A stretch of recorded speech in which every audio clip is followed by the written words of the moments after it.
ഇന്നല്ലാഹ യഅ്മുറുകും അൻ തുഅദ്ദുൽ അമാനാതി ഇലാ അഹ്ലിഹാ വഇദാ ഹകംതും ബൈനന്നാസി അൻ തഹ്കുമൂ ബിൽ അദ്ൽ. ഇന്നല്ലാഹ യഅ്മുറുകും, അല്ലാഹു നിങ്ങളോട് കൽപ്പിക്കുന്നു. ശുദ്ധ ഖുർആൻ സൂറത്തുൻ നിസാ. ഇന്നല്ലാഹ യഅ്മുറുകും അൻ തുഅദ്ദുൽ അമാനാതി ഇലാ അഹ്ലിഹാ, നിങ്ങളെ വിശ്വസിച്ചേൽപ്പിച്ചത് അതിൻ്റെ ആളുകളെ നിങ്ങൾ കൃത്യമായും സത്യസന്ധതയോടുകൂടെയും തിരിച്ചേൽപ്പിക്കണമെന്ന് അല്ലാഹു നിങ്ങളോട് കൽപ്പിക്കുന്നു. വഇദാ ഹകംതും ബൈനന്നാസി അൻ തഹ്കുമൂ ബിൽ അദ്ൽ, നിങ്ങൾ ജനങ്ങൾക്കിടയിൽ വിധി പറയുകയാണെങ്കിൽ നീതിയോടുകൂടെ വിധി പറയാവൂ. ആരുടെയും അന്യായമായി പക്ഷം ചേരരുത്, നീതിയുടെ കൂടെ നിൽക്കണം. നിങ്ങൾ സത്യസന്ധമായി ഉത്തരവാദിത്തങ്ങൾ നിർവഹിച്ചു കൊടുക്കണം.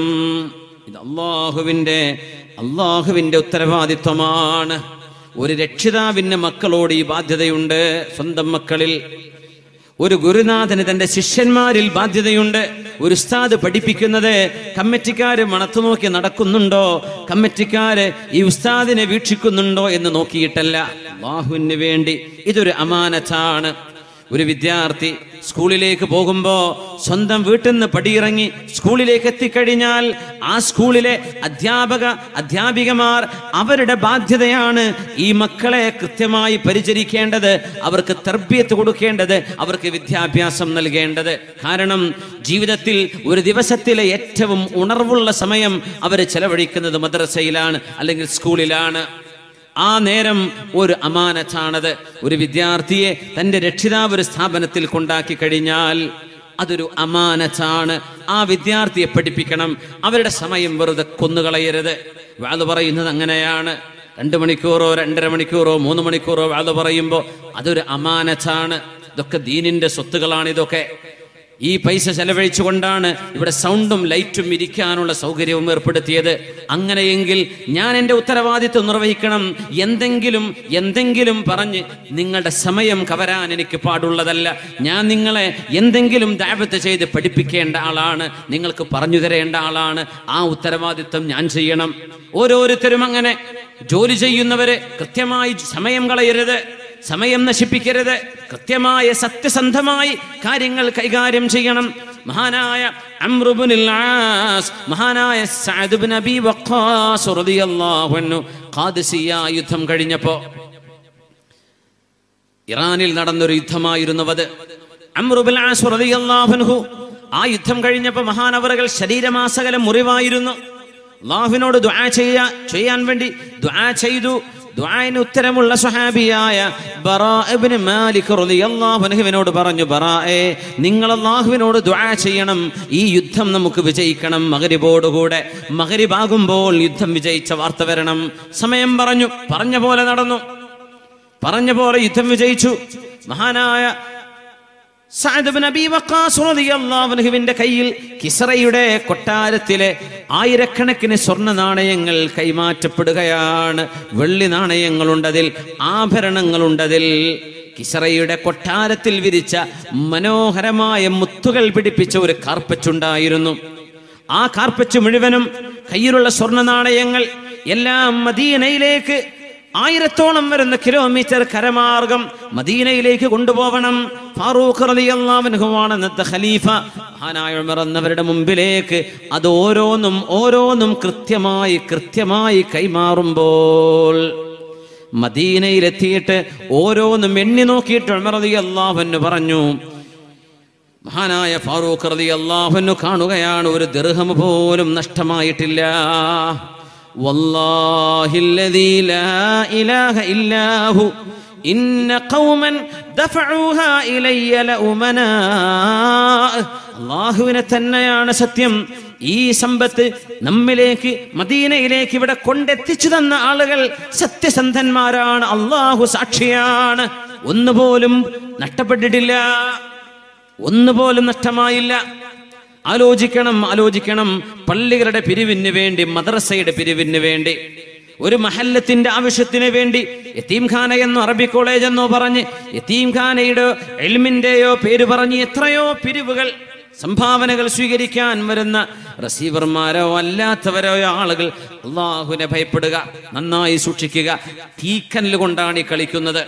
അള്ളാഹു നൽകുന്ന അവന്റെ ദീനിന്റെ പേരിൽ അള്ളാഹുവിനെ വിചാരിച്ച് പടച്ചതമ്പുരാന്റെ പൊരുത്തം കിട്ടാൻ വേണ്ടി അവരെ കയ്യിൽ ഏൽപ്പിക്കുകയും അത് സ്വന്തം ആവശ്യങ്ങൾക്ക് വേണ്ടി തിരിമറി ചെയ്യുന്നത് ചെയ്യാൻ പാടുള്ളതല്ല, അമാനത്താണ്. ഒരു സ്ഥാപനത്തിന്റെ, ഒരു മഖാമിന്റെ, ഒരു പള്ളിയുടെ, ഒരു യതീംഖാനയുടെ, ഒരു അറബി കോളേജിന്റെ, ഒരു മഹല്ലത്തിന്റെ വരുമാനം എത്ര? ഒരുപക്ഷെ ലക്ഷങ്ങൾ ഉണ്ടാകാം. ആ പള്ളിക്ക് ലക്ഷങ്ങൾ സംഭാവന കൊടുത്ത മുതലാളി നാട്ടിലുണ്ടാകാം. പക്ഷേ പെട്ടെന്ന് അയാൾക്ക് ഒരു 10 ലക്ഷം രൂപയുടെ ആവശ്യമുണ്ട്. ഇന്ന് രാത്രി വേണം, നാളെ രാവിലെ തിരിച്ചു തരും, നമ്മുടെ പള്ളിയുടെ പൈസ ഒന്ന് തരുമോ എന്ന് പള്ളിയുടെ ഖജാൻജിക്ക് ഫോം വിളിക്കണ്ട. സ്ഥാപനത്തിന്റെ അധികാരികളോട് ചോദിക്കരുത്. എന്തുകൊണ്ട്? അള്ളാഹുവിന്റെ മുമ്പിൽ കണക്ക് ബോധിക്കേണ്ട അമാനത്താണ്. ഇത് പൊതുജനങ്ങളുടേതാണ്, വ്യക്തികൾക്ക് ഉപയോഗിക്കാനുള്ളതല്ല. നമ്മളെന്താ പറയാ? സാരമില്ല, എല്ലാവരും ഒപ്പ് വാങ്ങിച്ചിട്ട് നാളത്തേക്ക്, ഒരു ആഴ്ചത്തേക്ക് നമ്മെ ഒരുപാട് സഹായിക്കുന്ന ആളല്ലേ, കൊണ്ടുപോയിക്കോട്ടെ, പള്ളിക്ക് തിരിച്ചു തരുമല്ലോ. എന്നാൽ പോലും ഒരു സെക്കൻഡിന് പോലും പള്ളിയുടെയോ സ്ഥാപനത്തിന്റെയോ ദീനിന്റെ പേരിൽ സമൂഹത്തിന്റെ പൊതുമുതലുകൾ വായ്പ കൊടുക്കാൻ പോലും പാടുള്ളതല്ല. എത്ര ആളുകൾ, എത്ര കമ്മിറ്റി ഭാരവാഹികൾ ഇത് ശ്രദ്ധിക്കാറുണ്ട്? എത്ര നാടുകൾ ഇത് ആലോചിക്കാറുണ്ട്? എത്ര ഗുരുതരമാണത്? എന്നിട്ടാണോ ഒരു സ്ഥാപനത്തിന്റെ പേരിൽ പിരിച്ചെടുക്കപ്പെടുന്നതിൽ നിന്ന് സ്വന്തം ആവശ്യത്തിന് ഉപയോഗിക്കുന്നത്? തനിക്ക് വേണ്ടിയാണെന്ന് കണക്കെഴുതുന്നത് ഇല്ലാത്ത നുണക്കണക്കെഴുതിയിട്ട് സ്വന്തം പോക്കറ്റിലേക്ക് ഈ ഉമ്മത്തിന്റെ പൊതുമുതലുകൾ കടന്നു ചെന്നാൽ നമ്മൾ ആലോചിക്കണം. തീ കൊണ്ടാണ് ആ കളിക്കുന്നത്. അള്ളാഹു കാവൽ നൽകട്ടെ, സൽബോധം നൽകട്ടെ. അതുകൊണ്ട് ദീനിന് വേണ്ടി പ്രവർത്തിക്കുമ്പോൾ ഗൗരവത്തോടുകൂടെ ഓർക്കുക, അമാനത്തായിട്ടാണ് നമ്മൾ കൈകാര്യം ചെയ്യേണ്ടത്. ഇന്നല്ലാഹ യഅ്മുറുകും അൻ തുഅദ്ദുൽ അമാനാതി ഇലാ അഹ്ലിഹാ വഇദാ ഹകംതും ബൈനന്നാസി അൻ തഹ്കുമൂ ബിൽ അദ്ൽ. നിങ്ങൾ നീതി പാലിക്കണം, നീതിയുടെ കൂടെ നിൽക്കണം. അതുപോലെ ഉത്തരവാദിത്തപ്പെട്ട സാധനങ്ങൾ നിങ്ങൾ വിശ്വസിച്ചേൽപ്പിക്കപ്പെടുന്നത് അതിന്റെ ആളുകൾക്ക് തിരിച്ചേൽപ്പിക്കണം എന്ന് പരിശുദ്ധമായ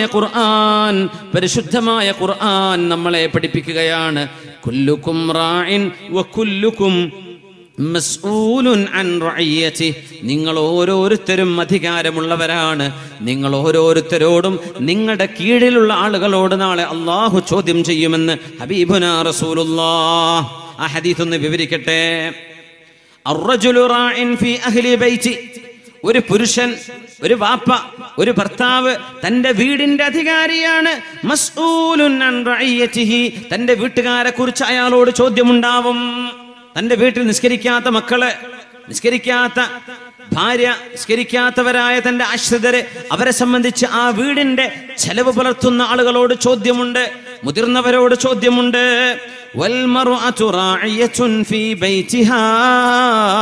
ഒരു പെണ്ണ്, കല്യാണം കഴിഞ്ഞ പെണ്ണ് തന്റെ കല്യാണം കഴിഞ്ഞ വീട്ടിലെ അധികാരിയാണ്. തന്റെ മക്കളെ കുറിച്ച്, ആ വീടിന്റെ സമ്പത്തിനെ കുറിച്ച് പെണ്ണിനോട് നാളെ ചോദ്യമുണ്ട്. ഭർത്താവ് ഗൾഫിലാണ്, എന്നാൽ ഇഷ്ടമുള്ള പ്രകാരം ATM സ്വൈപ്പ് ചെയ്തിട്ട് ആവശ്യമുള്ളതും അനാവശ്യമായതും വാങ്ങിച്ചു കൂട്ടി പേയ്മെന്റ് നടത്തലാണോ ജോലി? എന്ത് വാങ്ങിക്കണം, ആവശ്യം എന്താണ്, അത്യാവശ്യം എന്താണെന്ന് നോക്കാതെ ഇഷ്ടം പോലെ മാർക്കറ്റുകളിലേക്ക് അങ്ങ് ഇറങ്ങിച്ചെന്ന് കാണുന്നത് മുഴുവനും വാരി വലിച്ച് പേയ്മെന്റ് ചെയ്ത് കാശ് കൊടുത്ത് വാങ്ങിച്ചു കൊണ്ടുവരുമ്പോൾ പെണ്ണെ ഓർക്കണമേ, നിന്റെ കയ്യിൽ വിശ്വസിച്ചേൽപ്പിച്ചതാണ് സമ്പത്ത്. അത് നീ ആവശ്യത്തിനാണ് ഉപയോഗിക്കേണ്ടത്, അത്യാവശ്യങ്ങൾക്കാണ് ഉപയോഗിക്കേണ്ടത്, ധൂർത്തടിക്കാനുള്ളതല്ല. പെണ്ണിനോട് നാളെ ചോദ്യമുണ്ട്. വൽമർഅതു റാഇയതുൻ ഫീ ബൈതിഹാ വമസ്ഊലതുൻ അൻ റഅയ്യതിഹാ.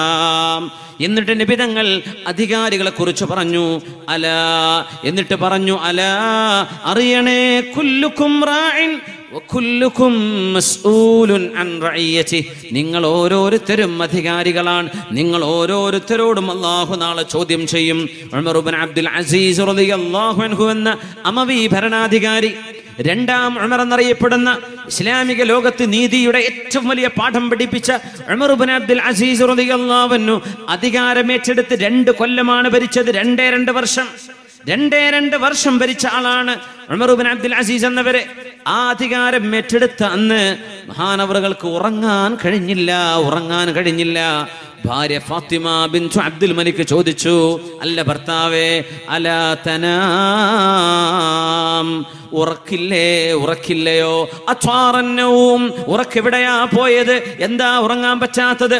ഫാത്തിമ, നിനക്കറിയുമോ കൈഫ അനാം വഖദ് വല്ലാനില്ലാഹു അംറ ഉമ്മത്തി മുഹമ്മദിൻ, ഈ ഉമ്മത്തിന്റെ കാര്യം അല്ലാഹു എന്നെ ഏൽപ്പിച്ചിരിക്കെ എങ്ങനെയാണ് ഫാത്തിമ ഞാൻ കിടന്നുറങ്ങുന്നത്?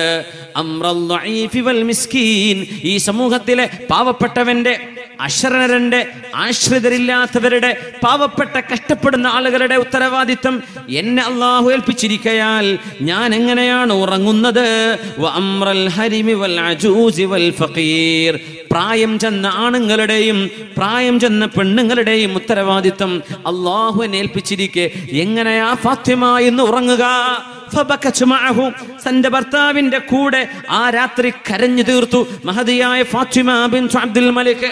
രാജകുമാരിയായിരുന്നവരെ, വാപ്പ രാജാവായിരുന്നു, തന്റെ അനുജൻ അധികാരിയാണ്, ഖലീഫയായിരുന്നു. അങ്ങനത്തെ ഒരു അധികാരത്തിന്റെ വീട്ടിൽ വളർന്ന മോളാണ് ഫാത്തിമ ബിൻതു അബ്ദുൽ മലിക്. എന്നാൽ തന്റെ ഭർത്താവിന്റെ കൂടെ ജീവിച്ച് പരിത്യാഗം ചെയ്ത് ജീവിച്ച മഹദിയാണ് ഫാത്തിമ ബിൻതു അബ്ദുൽ മലിക്. അബ്ദുൽ മലിക് ബിൻ മർവാൻ മരണമാസന്നമായി അദ്ദേഹത്തിന് ബോധക്ഷയം സംഭവിച്ചുകൊണ്ടിരിക്കുന്നു. അന്നേരം അബ്ദുൽ മലിക് ബിൻ മർവാൻ പറഞ്ഞു, വദിത്തു, ഞാൻ കൊതിച്ചു പോവുകയാണ്, വല്ലാഹില്ലദീ ലാ ഇലാഹ ഇല്ലാഹു യാ ലൈതനീ മാ അറഫ്തുൽ ഖിലാഫ, അധികാരം എന്താണെന്ന് ഞാൻ അറിഞ്ഞിട്ട് പോലുമില്ലായിരുന്നുവെങ്കിൽ എത്ര നന്നായിരുന്നേനെ. യാ ലൈതനീ മാ തവല്ലൈതുൽ മുൽക്ക്, അധികാരം എനിക്ക് കിട്ടിയില്ലായിരുന്നെങ്കിൽ എത്ര നന്നായിരുന്നേനെ. യാ ലൈതനീ കുന്തു ഗസ്സാല, ആളുകളുടെ വസ്ത്രം അലക്കി കൊടുക്കുന്ന ഒരു അലക്കുകാരനായിരുന്നെങ്കിലെന്ന് ഞാൻ കൊതിച്ചു പോവുകയാണെന്ന്. മരണം ആസന്നമായപ്പോ പോലീസുകാരില്ല, ബോഡി ഗാർഡുകളില്ല, പട്ടാളമില്ല, പ്രജകളില്ല, ആരുമില്ലാതെ തൻ്റെ ശ്വാസം, തൻ്റെ ശരീരം കൊണ്ട് താൻ ചെയ്യേണ്ടത് തനിക്ക് വേണ്ടി ആരും ചെയ്തു തരാൻ കഴിയാത്ത മരണത്തിൻ്റെ രംഗത്ത് അബ്ദുൽ മലിക് ബിൻ മർവാൻ വിളിച്ചു പറഞ്ഞിട്ടുണ്ട്, വേണ്ടില്ലായിരുന്നു അധികാരം, വേണ്ടില്ലായിരുന്നു ഉത്തരവാദിത്വം, വേണ്ടില്ലായിരുന്നു ഖിലാഫത്ത് എന്ന് പറഞ്ഞപ്പോൾ ആ വാർത്ത കേട്ടുകൊണ്ട് സഈദ് ബിൻ മുസയ്യിബ് റളിയല്ലാഹു അൻഹു പറഞ്ഞു. ഇമാം ദഹബി തങ്ങൾ സൈറു അലാമിൻ നുബലായിൽ സംഭവം പറഞ്ഞിട്ടുണ്ട്. മഹാനായ സഈദ് ബിൻ മുസയ്യിബ് എന്നവർ പറഞ്ഞു, അൽഹംദുലില്ലാഹ്, അല്ലാഹു അവരെ കൊണ്ട് പറയിപ്പിച്ചല്ലേ. അധികാരത്തിന് പിന്നാലെ നടന്ന ആ രാജാക്കന്മാര് കൊതിച്ചുപോയല്ലോ. അല്ലദീ ജഅലഹും യഫിറൂന ഇലൈനാ ഫീ സകറാത്തിൽ മൗത്ത് വലാ നഫിറു ഇലൈഹിം, മരണമാസന്നമായപ്പോൾ തന്നെയും നമ്മളൊക്കെ ജീവിച്ച പോലെ അധികാരം വേണ്ടെന്ന ആശയത്തിലേക്ക് അവർ തിരിച്ചു വന്നല്ലോ. മരണമാസന്നമാകുമ്പോ അധികാരം വേണമെന്നല്ലല്ലോ അവര് പറഞ്ഞത്, വേണ്ടെന്നാണ് നമ്മളും അതാണല്ലോ പറഞ്ഞത്. അധികാരം വേണ്ട എന്ന് പറഞ്ഞതിന്റെ പേരിൽ ജയിലിൽ അടക്കപ്പെട്ട മഹാനാണ് ഹനഫി മദ്ഹബിന്റെ ഇമാം അബൂ ഹനീഫ റളിയല്ലാഹു അൻഹു.